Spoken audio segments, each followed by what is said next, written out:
Kembali lagi di channel ini. Mari kita lanjutkan. Kali ini kita akan mereview Blue Lock chapter 310. Komentar di awal bab.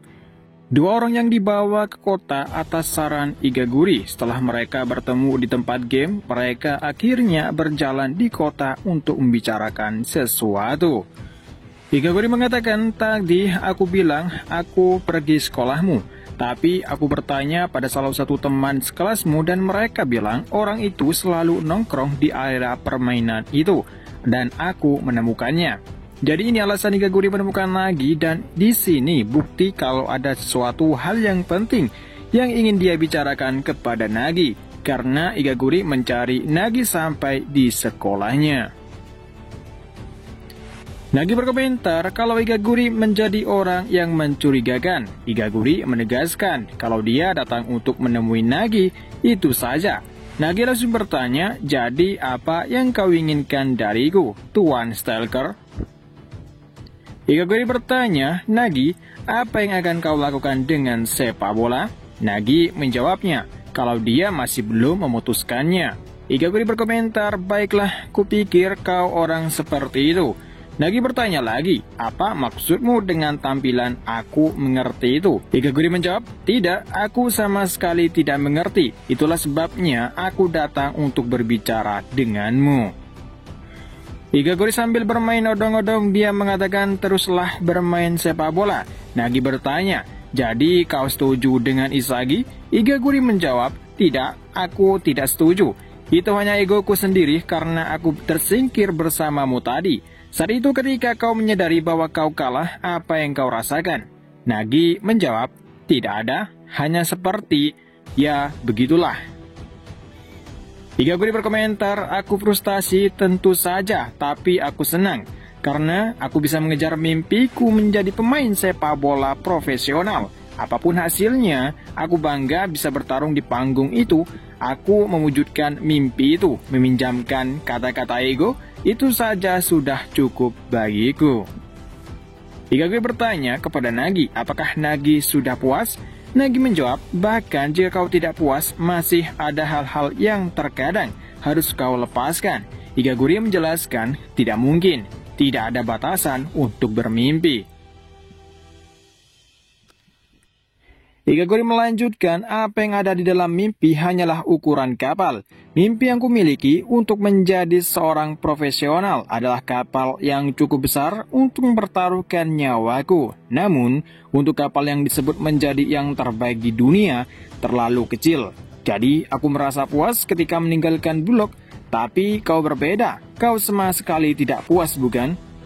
Igaguri berkata lagi, "Jangan terlalu bersemangat, jenius. Ada beberapa mimpi di dunia ini yang tidak seharusnya kau miliki. Kau sudah memutuskan.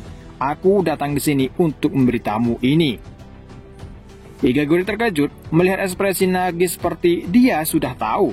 Igaguri mengatakan, "Apakah kau diincar oleh orang yang mencurigakan itu untuk bergabung dengan tim U20 melalui jalur rahasia?" Nagi menjawab, "Itu tidak masuk akal." Igaguri mengatakan, "Orang tua yang mencurigakan itu, kenapa dia tidak datang kepadaku?" Igaguri tampak kesal, dia berteriak karena Buratsuta tidak datang menawarkannya kepadanya. Nagi langsung menjawab kalau dia telah menolaknya. Igaguri bertanya, "Kenapa?"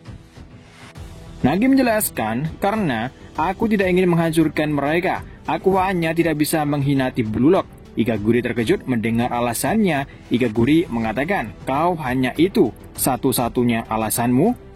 Igaguri mengatakan, "Apa yang kau katakan, kaulah yang mengkhianati Blue Lock lebih dari siapapun di dunia ini, bukan?" Nagi kaget, apa maksudnya?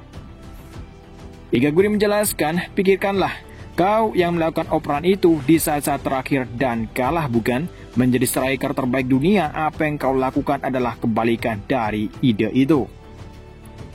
Dan kau mengatakan kau tidak bisa mengkhianatinya? Dengan mulut apa kau mengatakan itu? Dasar bodoh. Makin banyak kau berbicara, aku semakin kesal denganmu. Dasar brengsek."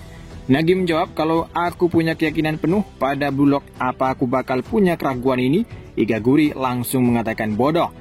Igaguri berkata lagi, itu sangat menyedihkan, aku tidak percaya kau berani kembali ke sini. Tapi jika impianmu begitu lemah hingga kau menyerah hanya karena apa yang dipikirkan orang lain, maka berhentilah saja. Nagi kelihatannya tampak kesal mendengar ocehan Igaguri.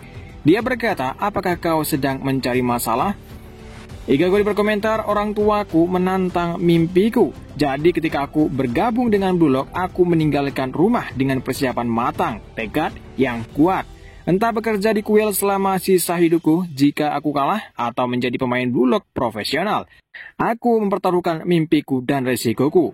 Igaguri melanjutkan, aku bertarung dengan apa yang kupikir adalah tekad yang terfokus pada mimpiku. Manusianya bisa benar-benar berkomitmen ketika niat dan ketepatan mereka seimbang sempurna. Lalu apa yang kau lakukan? Kau bahkan tidak bisa mengatakan apa yang ingin kau menangkan. Kau tersesat karena kau tidak pernah mikirkan apa yang akan terjadi jika mimpimu tidak terwujud. Dan juga mengapa kau bukan aku. Igaguri langsung menarik jaket Nagi. Igaguri mengatakan, kalau aku punya bakat sepertimu, aku akan berusaha menjadi yang terbaik di dunia, tidak peduli seberapa payah atau menyakitkan itu. Lalu Igaguri merasa bersalah karena telah melakukan itu. Igaguri berkata, maaf, hidupmu adalah milikmu, bagaimanapun juga maaf sudah ikut campur. Kemudian Nagi mengambil topi Igaguri. Kemudian Nagi memasangkan topinya kepada Igaguri. Nagi berkata, terima kasih sudah datang menemuiku. Kau bisa menjadi biksu yang baik. Kemudian Nagi langsung pergi meninggalkan Igaguri. Igaguri langsung mengatakan, aku akan menjadi pemain sepak bola. Tidak mungkin aku menjadi biksu. Kita masih belum selesai bicara. Kemana kau akan pergi, dasar pemalas? Nagi menjawab, sudah cukup. Aku sudah muat. Nagi melanjutkan, aku mulai merasa bersemangat. Komentar di akhir bab, 2 hari menuju Piala Dunia U20, sebuah langkah dari masa lalu menyalakan kembali api di hati seseorang. Kejeniusan yang bangkit kembali tidak akan berhenti. Berakhir chapter kali ini. Di chapter ini menunjukkan kalau Igaguri tidak diajak oleh Buratsuta sebagai pemain ketiga pilihannya, karena dia mengatakan sendiri di sini. Tapi anehnya, kenapa Igaguri bisa tahu kalau Buratsuta mengincar 3 pemain dan dia tahu bahwa salah satu pilihannya adalah Nagi. Bahkan Igaguri mencarinya atau mencari Nagi sampai ke sekolahnya. Apakah Igaguri tahu dari seseorang atau Buratsuta memang yang beritahu padanya? Kita masih belum bisa memastikannya. Apakah Igaguri pilihan ketiga atau tidak? Tapi kita lihat di perkataannya di sini. Dia merasa iri karena Nagi yang dipilihnya. Jadi bisa disimpulkan kalau Igaguri tidak dipilih. Tapi yang jadi pertanyaannya, kenapa Igaguri bisa tahu kalau Nagi adalah pilihannya? Dan jika memang tidak dipilih oleh Buratsuta, kenapa Igaguri sangat emosional berbicara dengan Nagi sampai api semangat Nagi bangkit? Atau ada kemungkinan ada yang beritahu kepada Igaguri bahwa Nagi yang telah dipilih.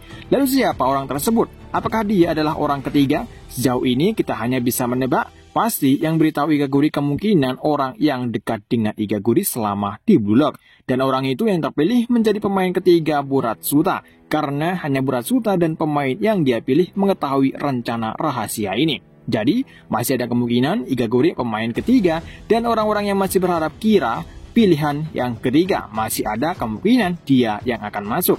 Intinya Piala Dunia tinggal 2 hari lagi, yang artinya latihan terakhir Blue Lock kita rasa akan di skip.